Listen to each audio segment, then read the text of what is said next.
If you didn't have a vivid imagination, you couldn't do my job. The scope and the grandeur of what we're setting out to do, it's remarkable.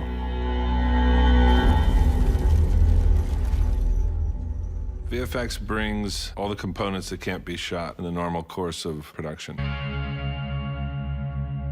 Whether it's adding characters, or whether it's adding environments, whether it's completing sets, whether it's creating whole scenes.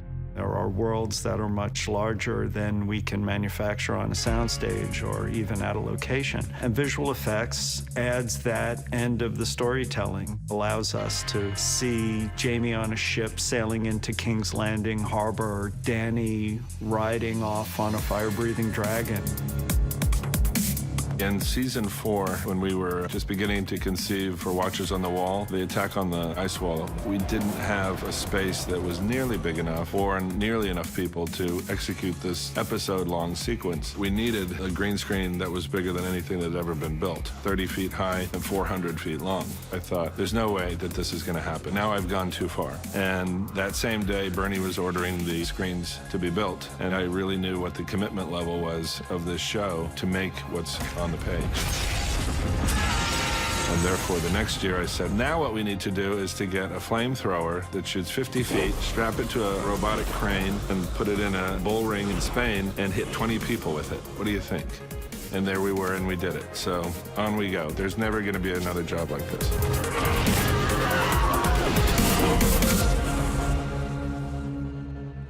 The visual effects industry has become very computer-reliant and technological, but one of the things we like to rely on is shooting organic elements. When we shoot our fire-breathing dragons, we shoot fire.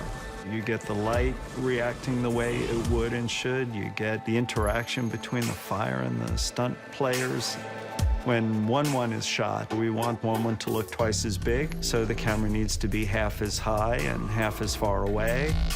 Shooting 1-1 is a really joyful experience because of the suit performer, Ian White. Any large character in an A-level movie is probably Ian.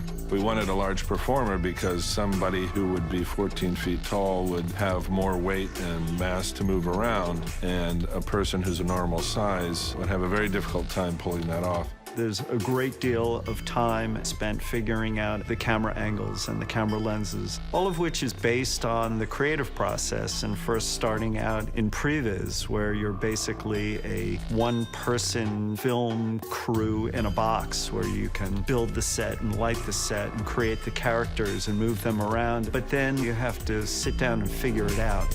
We don't make up hardly anything, you know, we always draw from the real world. We do a lot of reference by looking at how birds of prey behave and how certain lizards and reptiles behave.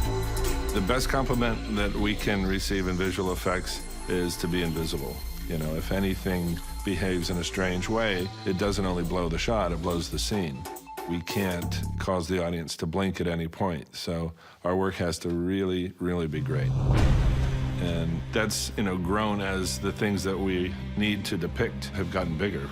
Every skirmish has gotten bigger, then it was larger armies, then larger armies, then larger armies. Our dragons have quintupled or more in size. The show seems to be a lot bigger than it used to be. We're shooting 3 units. We used to shoot 2 units. Our team has had to grow to keep pace with it. It's grown every year anyway, but this year it's kind of exploded. I have a buddy of mine who's producing the visual effects on a giant movie, and I asked him how many units they have. He said, what do you mean? We just have 1 unit. It's like, really?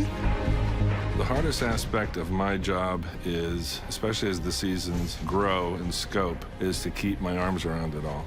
We had 800 shots in season 3. We had over 2,000 last year. We shoot on multiple continents. We have 5 directors, all highly creative people. So you've got 5 kitchens churning away. The only thing that's not more is the time.